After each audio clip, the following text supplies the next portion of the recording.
household, and being someone who loves to read, that's why I became an author. I love books. I grew up with Islamic knowledge. I used to read Seerah books and lives of the Sahaba from the time I learned how to read. Those are like the first things I read. When I was 12 years old, I read an entire 500-page book on the signs of Qiyamah in one night. That's the level I had of love of reading. And so when I was a teenager, my mom didn't like our local high schools. She shares that in common with me. That's why I homeschool my kids. So she took me out of school. She sent me to the Alim course, and I homeschooled at the same time. So over the next 7 years, I finished my high school from home, and I did the Alim course. It never really clicked in my head that I'm an Islamic scholar or something. It just, I graduated, I started teaching, I got my bachelor's, and here I am. So it was a very natural progression for me. Wonderful. Now, you're a sheikh, and like a proper sheikh, right? So when I meet you, it feels like I can just sit down and have a cup of coffee with you, have a chat, not feel intimidated. How important do you think is it for Islamic scholars, especially nowadays, to be more approachable and available to young people? It's a very important question. A lot of people ask me why I dress like this, right? Why I'm not wearing my kurta and topi. I'm a Maulana. And my reply is because for those people who are comfortable speaking to a Maulana and kurta and topi, there's enough Maulanas for them to speak to. But a lot of people are not comfortable approaching someone like that. They're scared of them. So they need someone they can speak to, they need someone they can talk to, they can ask their questions to. And I'm filling that void because the way I dress is still 100% halal.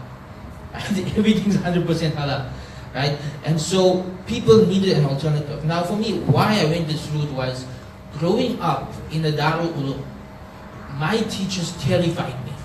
Right up today, I'm scared of them. They terrified me. These are guys who never smile, everything's haram. And right up today, I will not be able to approach them because if I say anything, they're going to judge me. So growing up, I grew up loving Islamic knowledge, but there was this disconnect. I love the knowledge, but I don't love the representation of the knowledge. And there was a real disconnect because I read the stories of the Sahaba and the Prophet as a child. And I was not seeing their character in practice. I mean, the Prophet, for Islam, was the most approachable of people. If you walked into a gathering, you would not be able to make him out from everybody else. He didn't have a special chair, he didn't have a special dress code, he looked like everybody else. So that to me is the sunnah. That you've got to blend in, not put yourself up on a podium. So growing up in that environment, I wanted people to start loving Islam. I didn't want people to be scared of Islam, to be scared of Islamic knowledge, to be scared of people of Islam. So I took a different approach. It's a rather controversial approach in our community. It's gotten me into a lot of hot water over the years, but I'm used to it, I enjoy it. And alhamdulillah, I can say I have reached many people this way, and a lot of people come to me for advice, speak to me. Like my dawah mostly takes place in coffee shops. If you look for me, I'm mostly sitting with a guy one-on-one in a coffee shop, talking to people about it. That's the style of dawah I do. I find that this is what our generation needs. We need to step away from this, the mullah, the scary guys, and everybody else is scared of the deen. We need to find this middle ground and work together. Beautiful, I love that. And you spoke about young people and their identity. It's a lot of young people are facing a problem of, am I Indian, am I African, what is my culture, what is my background? They're fighting their religion, what type of Muslim am I, which sect I'm sitting on, which side of the fence. So a lot of conversations about their own sexuality, about their space. So what advice would you give a young person who's searching, who's looking for answers? My advice is identity is not as important as you think it is. Right? When you're in your teenage years and your early 20s, it's all about identity. I identify as a cis male, something, this gender, that gender, everything, right? You want to identify as anything and everything. You want to put into this group and that group. Even if you identify as a Muslim, it's Sunni or Shia or Salafi or Sufi, which mazhab, which sheikh, which Jamiyat, MJC or Sanha. We break down our identity into so many things. But what happens when you get older, you realize none of that matters. What matters is my relationship with Allah, my relationship with my family, and if I'm happy. And when it comes down to that, it doesn't really matter, what you identify as. Right now, today, I just identify as a Muslim. When I was younger, I went through different phases. I was a hardcore Jamiyat guy, I was a hardcore Salafi guy, I was a hardcore Jihadi guy at one point. I've been through every phase. And after going through every possible phase, I realized every of these phases, each and every one of them, are man-made. Each and every one of them is somebody's understanding of Islam. It all comes about from someone's idea that they want to belong. So they come up with these different labels. You say, I belong to this group, I belong to that group. But it doesn't really matter in the long run. Which group you belong to is not something that's going to identify you when you get older.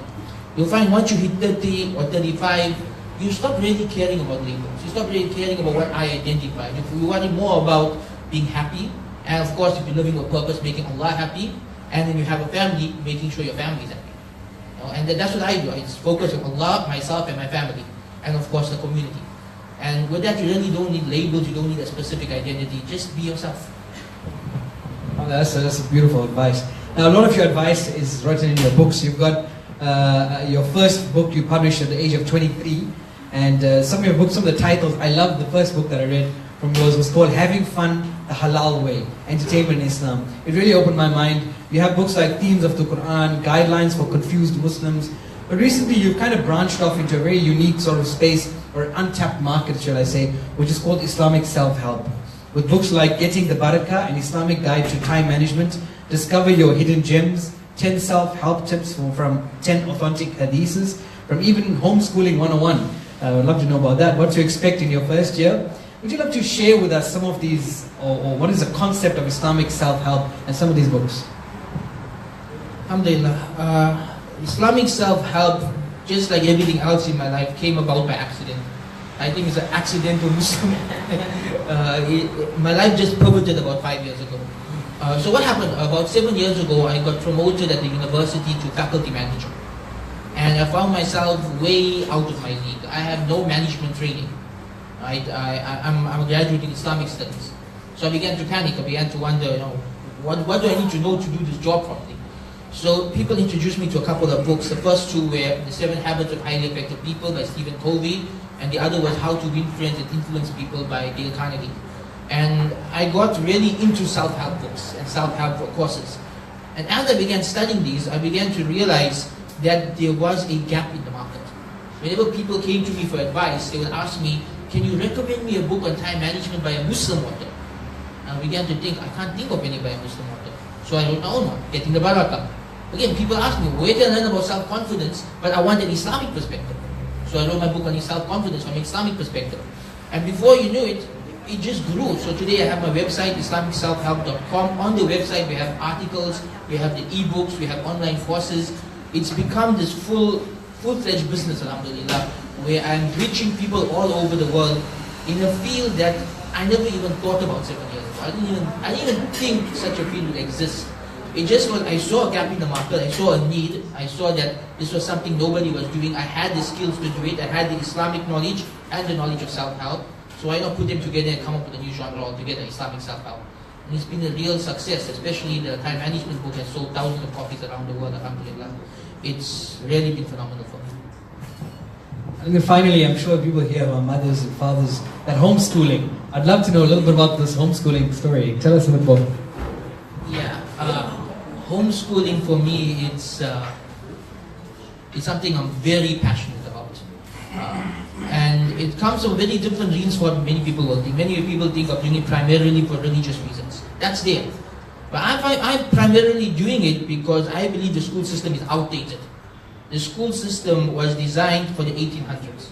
And the world changes every year, the school system changes every 5 to 10 years. So our school system is really outdated. And our school system in South Africa is even worse.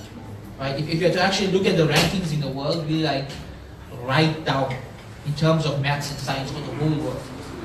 So I had to ask myself, is this where I want my kids to go? Furthermore, I used to be a school teacher.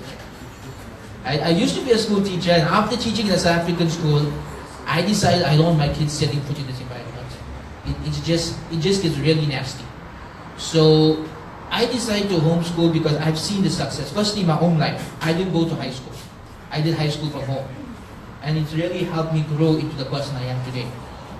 Number two is that homeschooling gives me the freedom to teach my kids things that they are not going to learn in schools. For example, this year we studied the history of science in Islam as an entire subject.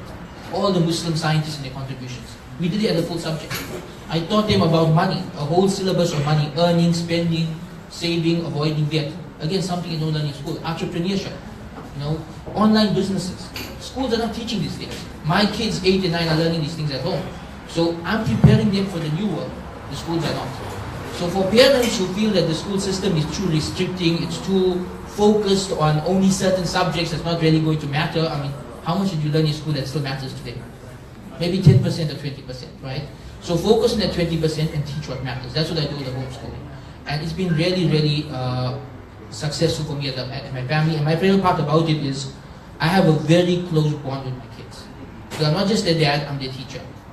And so we have a very special relationship like that. And so parents who work from home, parents who are at home all the time, parents who are passionate about their kids' education, it's a really beautiful route to go down.